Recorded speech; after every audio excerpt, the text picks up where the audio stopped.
The wild here doesn't whisper, it roars. Glaciers crack like thunder. Waterfalls carve paths through time.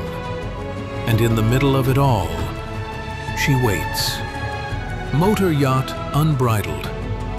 A sanctuary of warmth and refinement in the heart of Alaska's untamed frontier. Bears wander the shoreline. Whales breach on the horizon.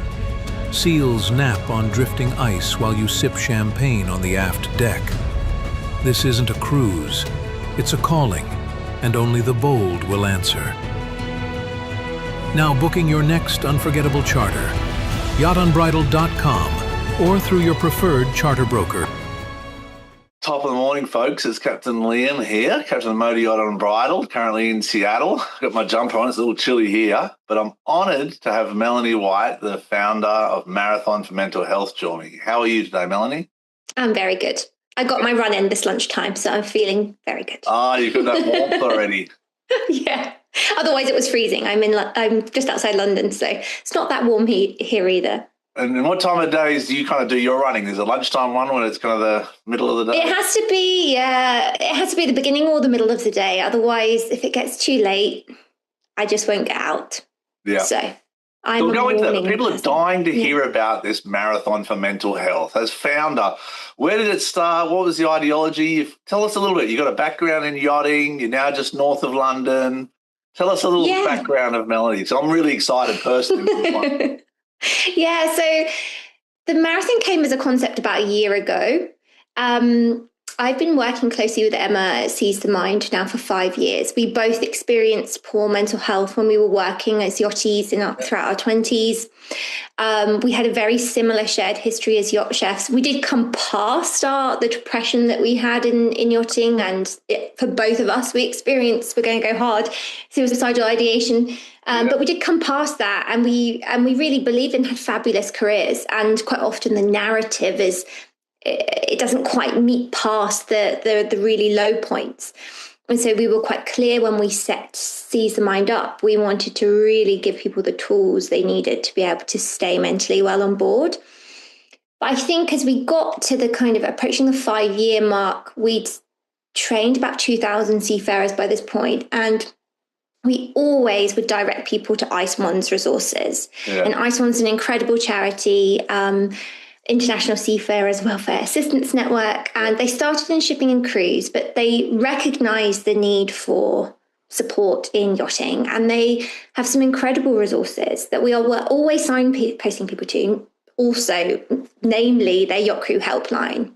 And that's specifically for yacht crew, correct? That's just for yacht crew. Wow. And it's such an amazing resource. And we thought, how are we getting 2,000 seafarers in now? And they still don't, the awareness is still not quite there. And so we work closely with Ice One anyway. And I approached them about a year ago and I said, I just think there's just an awareness piece missing. I don't think there is. I think it's just that. And it's just because yachting is quite a bubble. Yeah. If you've been in shipping and cruise for eons, it's pervasive, and it goes through, rigorous, employment schedules, it will be there. It's but corporate. Yachting it's corporate world. Corporate. Commercial shipping is corporate world. It is. And it's structured. It's structured, absolutely. And so I was like, I just think there just needs to be something that breaks through into yachting that is just a bit outside that corporate structure, really. Yeah. And so I said, I basically just wanted to put in place what I would have wanted as crew, really, when I was at my time. Like, you're working to the bone all season and you're craving that time off at the end. October's rolling around and you might get a bit more of a work-life balance. And you just think, I wish there was something wherever I was that could get me out and seeing the areas I'm in and moving my body and feeling good in that way.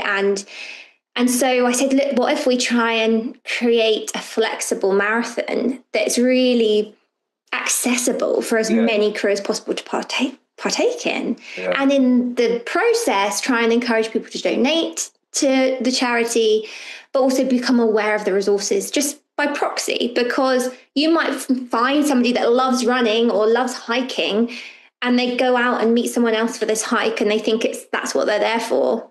But actually, the connection is what they're there for. And they might take home that information about Ice One. Yeah. And when they really need it in the thick of a season, next time they're in, that little seed's there, So in a weird way, some really passive marketing for Ice One. To build awareness. So that's, to build awareness. And so that's where it began. And then up until this point, it's been a whole year of knocking on people's doors like, do you want to do a flexible marathon? And building the troops to launch it this year. There's a lot to unpack there, but when you talk, initially when you talk about marathon, people have a natural kind of aversion or a distance to it, or that's difficult. And then when you talk about mental health and depression, people have that same aversion. They're kind of like, oh, that's something I'm unaware of, or I feel it, or I don't, I'm not sure. So you've combined two really powerful things. And what you're doing is absolutely phenomenal. I, from the bottom of my heart, cannot thank you enough. It changes my life every day when I kind of wake up and go, I have to do my 5 kilometers. I have to get to, for some reason, I'm 50 kilometers. And for me personally, when I started this with you, I had quite a bigger crew, but we've reduced the crew over winter. So at the moment, I'm trying to get some more crew involved, but it's like irrelevant. It's my responsibility to push forward and do it either way to raise awareness for Ice One. So I cannot thank you enough. And the community you've built, just beautiful people from New Zealand, Fiji, people like Xanthi from Wave Wellness. She's a lovely friend of mine and a big part of it too. Yeah, absolutely. And I think that's also been what was by default has been the most wonderful thing about it, is this really just lovely community of people. Like every single time there's a picture come up or a selfie or a video come up of somebody going out there just to get, even if they're, just walking in their lunch break, seeing people get out and connecting over that has been really amazing. And wanting to share. Wanting to share it. Like some of those cliffs. Where were those cliffs? The sea cliffs in Malta, was it? Yes. And she's amazing. So that's Katerina, who's she's on a 60 meter in Monaco, and she's been doing it, and she went away for the weekend. And so she was like, okay, I'll take my cap. I'm doing my walk while I'm there. And she went for a really beautiful sunrise hike that I don't know if she would have, pushed out the door that early if that, I don't know, there's something about there being this group mentality and also this challenge where it's just enough to feel like, oh, okay, I can do it, but it requires a concerted effort to show up for myself every time. That is quite special. Well, that's the core of, addressing depression. I'm no expert, and you've got a lot of experience with Seize the Mind. It's a wonderful course, by the way. I've done the course. But it's, that opening that door and having that vulnerability.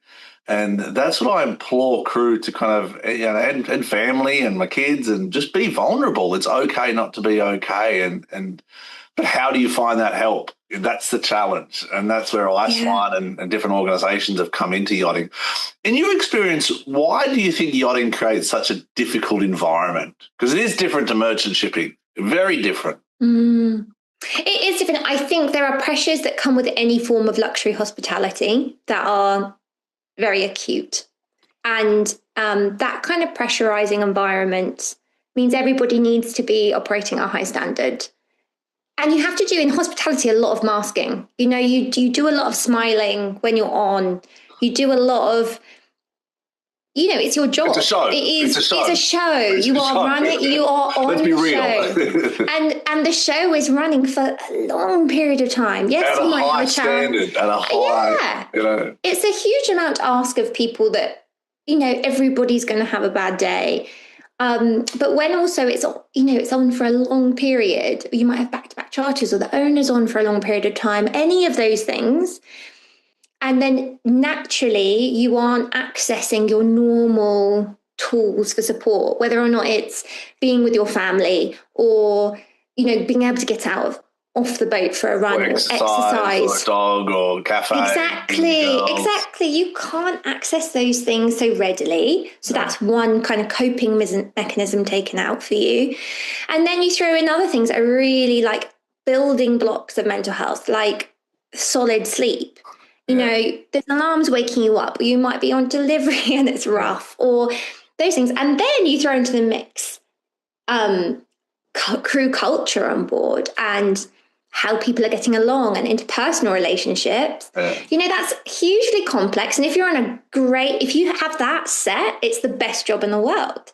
If it's not there, it's one of the hardest jobs in the world. And so, but even if it's set, it's not permanent. Like, what I've noticed, I'm 25 years at yachting and as a captain for 20 of it, but it's not permanent. Like, you have a great crew and we build it and we have a good energy, and then something happens, meaning you finish the season and then 2 crew leave, or if something happens and it's just, you lose that momentum. It's so hard to maintain that positivity consistently. And that's where I think the mental health first aid course and different courses at Seize the Mind and even Wave Wellness, the things they offer, it helps you with those tools to get through it, because it's not easy. Like, it really, the older I'm getting, the more I'm noticing and becoming more aware of the challenges that my crew and other crew face.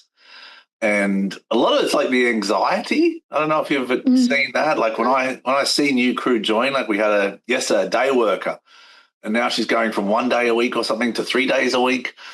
And she's just so excited about it, but she's also nervous and anxious and it's the unknown. And it's kind of like, that leads into hopefully a positive experience, but it can easily lead in with the wrong leadership to a negative experience, Absolutely. Absolutely. I do think it's how to nurture people as individuals to get the best out of them, but also just, it doesn't stop the overall targets. And so it's how you balance that. Yeah. I got a question for you. I know I'm not being the one being interviewed, but for you, how is, like, if you've seen that relationship change, and I'm sure like it really impacts you, how you lead, but how do you best like look after yourself when you're in the thick of it is a very personal question, in the sense that, I don't prioritize myself. My goal is to get the results for the clients, and the clients are the owners, the brokers, the crew. As a captain, that's your core. That's just, it's a selfless task. What do I do to, give myself strength? Have conversations like this, Melanie. Wake up in the morning at 7 o'clock. My son's not even up yet, meaning the sun with a light, not my son's son. It's coming up over Seattle. But conversations like this really help me kind of give power and kind of give me a better understanding of how I can be of better assistance and give me the tools. It's like Ice One. I have no problem calling them, and I probably will, just to see how the response is. And we all need help. You know what I mean? We all need more tools. There's a saying I always tell crews: you don't know what you don't know, and you can't be in trouble for that. Yeah. And that's something I say a lot, because it's like, if you don't know how to wash down a boat, or if you don't know how to do laundry, or you don't know you can't be in trouble for that. It's our job as a community, as a crew, and as an industry to help each other get through that, rather than to make people so accountable. And this industry is so relentless and it's so unsympathetic that it's hard to see what crew go through, and the pressure we put each other on. You know what I mean? So absolutely. For me, it's conversations like this. It's time with my wife and my 2 children and dog, and it's finding people in the industry I can connect with that give me a bit more, we're going down the right path. Yeah. And this marathon for mental health, I've done 3 marathons before about 5 years ago, and each one was probably the toughest thing in my life I've ever done mentally. And when this popped up, I said, I understand the vision here. I love this. This is not easy. To wake up every day and to do 5 kilometers or to do a walk. And, yesterday I did 4 miles running. I did a good time, but my left ankle's killing me today. I'm like, no. But I still have to do my 5 kilometers. So, well, walk on the next one, please. That's what my wife says, and I'm like, I need another pair of shoes. That's what I'm saying. I said, I need another pair of shoes. It's not my fault. It's the shoes' fault. But it is. It's definitely, it raises awareness for yourself and also the community industry. Yeah, and also building in that time, because it's really hard. There's always something else that can fill that time. Oh, The jobs list is never ending. It will never end. yeah. It doesn't matter if that's, in the thick of a season, or even when you're entering a yard period when the jobs list is X long, and you've then got to build up for the next season or any of those things. Or even if you're juggling family life and being at sea. A lot of what we have seen, also, like you've touched on it there, but like people go away and they have families at home, and their families have to adjust without their person, and the person on the boat has to adjust without their family. Yeah. And even those things, to be able to find things to cope with that distance is it's like unspoken, but we have it come through our training all the time, where it's just like, oh, well, I've got to do X amount of time now. And that's like a massive building block. So it's if you can then fill that absence with, okay, I will not work myself to the bone today, but I will try and get out for that 5K walk or connect with somebody else that is also doing it. That means a huge amount. I couldn't believe when we had somebody from Guernsey connect with Xanthi in New Zealand and go out and walk at the same time and do a video call. Oh, wow. And they Lovely. did, it was like 12 hours apart. So someone was walking in darkness and someone was walking as the day was beginning. And I thought, that's it. It's that connection piece to help you stay connected. And connected to yourself as well. It's really hard. Very much so. And like I said, I keep going back to the yachting industry because that's what we're a part of, in a sense. And these crew, like we talked about family. Family is a very difficult thing because everyone's got this image of family as perfection and their own experience and their support network. I've got this theory that, I don't know if it's right or not. I'll be honest with you, Melanie. I think family sometimes provide you with the greatest challenges in your relationships because they're the people you don't choose. Different people above you may have chosen for you, whoever they are, based on your religious beliefs, but the people you didn't choose. So they're going to teach you so much about yourself, but it doesn't mean they're the right people to give you all the support you need because it's a biased opinion. So you have to find people like Ice One, like yourself, like Xanthi, Gary Napier, the Gap Counselling, different people in this industry. Yeah. You know what I mean? And Emma's lovely, and Kareem, there's some beautiful people in this industry. So as a junior crew member, put yourself in that scenario again. You still look like you're a young stewardess, to be honest with you, Melanie. You look like no, I am in my 30s. What do you advise a young girl who's 20, and we have them on board Unbridled? They join the boat, they're trying to impress people with their jobs and their positivity and all the rest of it. What's your kind of advice looking back, as is in your own scenario? Cool, that's a good question. If you're 20, you've just joined a boat, you've got all these things. I do. I mean, it's hard to say because I think something I say more as a general piece of advice is find your tribe. Like find the people that help you thrive at work. And I often, absolutely. And I actually worked with a series. It was one captain really, and his wife that I worked on a series of boats with, but the blend was right. Yeah. And when you find the kind of mentors that really do teach you well and really want the best for you, they will help you thrive in the industry. And I think there's also a thing, it's really hard when you're at the beginning where you think, I will never get another job again. If this is your first job, you'll think, this is the be-all, I've worked really hard to get this one. If you don't ever feel safe, if you really go to bed at night and you think, I don't feel safe here, that can be up to like anything from like if you're on a crossing and you don't even trust who's on watch down to there's some form of harassment going on here it's really hard for you get these comments in the crew mess or anything. Decide, like really decide there will be another job, there will be a boat that's right for you. And it's always said with a blend of really measure whether or not, try not to flit around, but yeah, finding the right tribe for you is going to be one of the most important things you do. And so when you do find a good job, a good boat with good mentors, really take that opportunity because it exists. Yeah. It really does exist.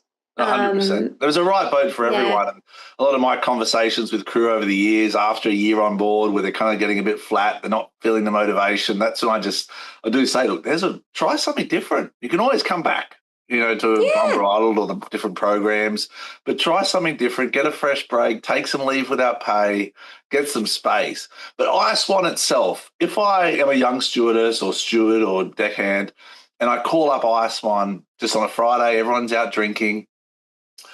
What type of, direction or path will be taken? That's kind of the question I got. Is it just a sounding board, or is it a professional path down towards psychologists? Because the unknown is what people fear, in my experience. Yeah. Well, I think for a start, it's multilingual. So I think that's an amazing thing. Obviously, primarily people in yachting are English-speaking people, but you do have people that aren't, and they have multilingual trained people at the end of the phone. So the first barrier that you can tick off is that you're going to be able to have a personal conversation with somebody where you don't have to converse in your non-native language, which is incredible. Yeah. The second thing is that they do have a whole list of of resources for support or specific techniques. If I think an example, for example, Laura, who's a project manager at Ice One, explained a call where they had a male deckhand call in and said, I think I'm having a panic attack. I've had them before. I don't know how to kind of get myself through this. And the call handler literally spoke them through the grounding techniques required to get somebody through a panic attack. Now, they're not there as therapists, and they're not, they will, if they, they will often, I think, say, okay, do you understand what's included in your medical insurance? Or if there are things that are quite acute, they know how to direct somebody.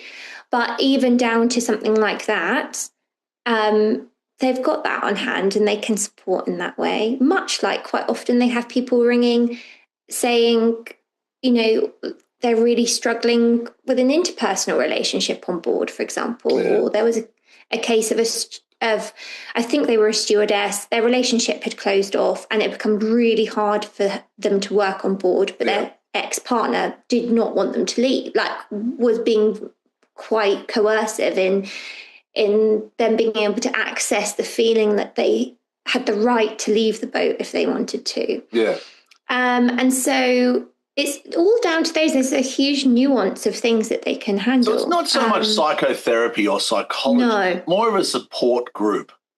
Yes, a support line. It's there as a supportive ear that then does have the kind of protocols to be able to direct you in the right places, or you can ring back and ask for the same person again. It's also confidential, so it's outside that network outside that bubble on board where you've the captain, the chief officer. So relationships that could go on for hours, conversations about relationships on board, because that's a very very difficult one, and it's beautiful when it works. It's beautiful. There's nothing. I love couples on board the boat because it's number one, it's two people that get on, and that's always a bonus. But you two, want that. It creates this energy and this homely and this feel that that you can have a normal life. Like when I see couples on the dock at sunset or sitting down there and going for a walk, it empowers me to be better as a captain. Providing a safe space here for people to nurture their professional and their personal relationships. You know what I mean? Yeah. But on the other side, when people are in St. Martin and there's parties, or south of France and there's parties, that's when relationships get a bit difficult to manage. You know what I mean? Yeah.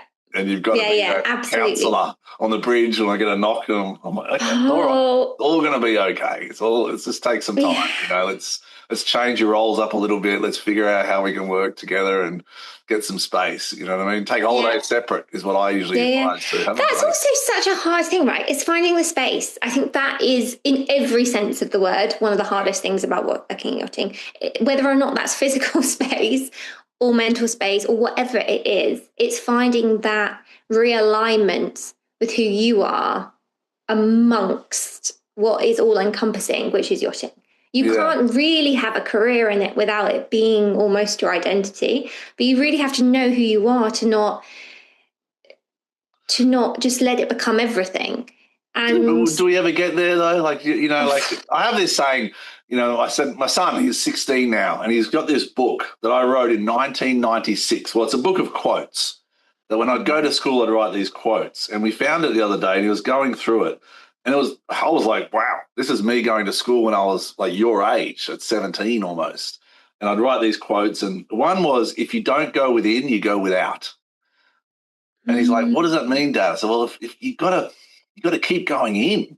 It doesn't make sense. And you naturally don't want to do that. You want to fight it all the time. You want to just take your problems and push them away and ignore them or deflect them or, you know, distract them and do something else, you know, but you really need to find that core, you know. So at 46 or 47, I'm taking a 5-day yoga retreat to La Paz, Mexico with my mother. I'm terrified, Melanie. I'm terrified right now. I'm looking at a yoga mat going, I've never seen you. Like, I've seen you, but I've never tried. You know what I mean? So that's I'm intrigued. I can't wait to hear. For a start, I can't wait to hear how you find it. I hope there's no pictures. That's what I can think. But also, it's like, I mean, I don't do yoga so much anymore. I did for a long time. I mean, running is now my vice, where it's filled in yoga. Yoga used to be there. And it's interesting because I used to be really into like exercise form yoga. But when I started on yachts, I then completely went the other way. And anytime I could get ashore, I wanted to go to yin yoga, where you hold poses for like 3 to 5 minutes. Lovely. And you don't move and you do kind of really long, deep stretches. And it's so interesting because the practice itself is theoretically the same. It's yoga. Yeah. But what I required from it was so different because I needed, in a world where everything was busy and moving and constantly going on board, I needed something that was, okay, slow on my mat. I don't need to go anywhere. Everything is still. And I think I'm really intrigued to hear how it is for you, like matching that kind of energy or like finding out what kind of things work for you on the mat that help you go within. Well, I'm trying to help the crew too and different people and just say, look, you know, let's not be afraid of it because there's nothing but growth. There's nothing but growth available if you really focus your time on things that are actually healthy for you. Like the knockoff beer on the dock, that's not the healthiest option. You know what I mean? Let's just be honest. You know, it's a poison, it's toxins for your body, but it's got its balance too. It's got its social space, and that social interactions are very important. But I find trying to find a community, like you're saying, find your tribe. That's a big takeaway from this. And Ice One can be part of that connectivity. Same as Wave Wellness. What Xanthi's doing and what Seize the Mind are doing are great things for the community of yachting. Yeah, it's finding your people outside that boat. It's really, and that's ideally what we wanted to, even with just the marathon. Yes, it's only going to run for 3 weeks in a year, but the Strava community consists for the entirety. You know, the then social space online continues until next year. The opportunity for people to find something that's for them that isn't just hitting the bar when they finally get off charter or whatever is there. And it's finding those spots. Oh, it's beautiful. And then so long term going forward, next year, Marathon for Mental Health is going to continue. Absolutely. Hoping that, you know, the first year is all about trying to make sure people know it exists. And hopefully next year we just see it build and kind of get bigger and more crew involved. But I think we've got 10 days left. And so in the aim of trying to get as many people at least at this point, it's too late to do really the full marathon. But in the aim of getting more people involved, we're going to do a 5K in one day, ideally, on the 29th of October, and try and have as many crew as possible. Lovely. Commit to do 5K. 29th of October, what time? Yeah. Wherever you are in the world, which means if you are in New Zealand or you are in Seattle or that you can do it at your time, but for a 24-hour period, do 5K, ideally donate either £50 or £500 to Ice One, and we'll try and create another opportunity for people to feel part of it within that marathon window. And that's on the 29th, correct? Yes, 29th of October. All right, well, I'll be in Fort Lauderdale. I'm going to the boat show. Great. 2 nights. So I'll try and round up some Love troops. it. Round up the troops. I'll try and round up for a little 5K down Fort Lauderdale. I definitely know that the MHG marathoners, as they're called, their team, would be well up for that. Okay. But they're all proper. They're pretty serious. I'm just they're really serious. But, all folks are welcome, I would say. All that getting out there. My brother got me into running, and it's tough on your body. And the older you get, it is tough. But it's that consistency, whether it's running, biking, walking. It's that ability to move forward and take that conscious effort, take that conscious step, saying there is a goal. It's difficult. Can I go forward and do this? Yeah, absolutely. My first one not was being afraid to walk. Yeah, true. That's all. My wife's doing it with me as well. Like she's. Oh, I love that. You know, with reduced crew, it was kind of tough because we had like 6, 7 crew that were good runners, and I was like, yes, I'm excited. And all of a sudden, the crew were on different projects, and we're wintering in Seattle, and I'm like, it's just me again. I'm like, all right, I can do this. So I got my wife. You know, I got my dog involved. I'm like, come on, guys, let's go, family. Let's. Well, you never know. You might be able to get if you do a walk, a WhatsApp call with another member of the community on a walk. Yeah. That's great. All right, Melanie, I really appreciate your time. Like I said, you've been an absolute. I don't think you understand yet how much you've created a positive influence and change in the industry, in the current environment we're in, because it's people like you that stand up and say, let's do this, let's do something different, let's give back. And that empowers people to be better. And in the end of the day, if we can do that as a community, we're in a good direction, I think. Yeah, absolutely. Thank you, Liam. So I love your tribe. I love your people. I think it's unbelievable. Is there any final notes or how people can get a hold of you, Seize the Mind? So I have a legacy from my yacht chefing days. I am Cooking the Nook on Instagram, though I don't do much cooking other than for my family anymore. And I do the Seize the Mind there, and also Marathon for _mental health. Yeah. On those are the Instagram platforms. I'm also on LinkedIn, and you can also find us in Strava. So find the club, join us. Everyone's welcome. And it's always nice to see what everyone is up to and what views they're seeing on their run, walk, hikes. Yeah, it's a good global snapshot. But the other day I tried to take a video of me running, and I look back, I'm like, that's not a good way to do it. No, we love it. We love it. It was all shaky, and I was like, I don't know if this is right. I don't get all this, but it's about having fun and connecting. It is. It is. All right, this is Captain Liam on Bridal. Have a safe day. Be blessed always. Look after each other and safe seas. If your brand belongs in the heart of the yachting world, this is where it happens. Yachting International Radio reaches over 1 million yachting professionals and enthusiasts every month with 77 million impressions, 220,000 social followers, and 74,000 podcast subscribers. Our hosts are insiders, crew, captains, CEOs, trusted voices shaping the industry. This is targeted, high-impact advertising in a luxury niche. Visit yachtinginternationalradio.com/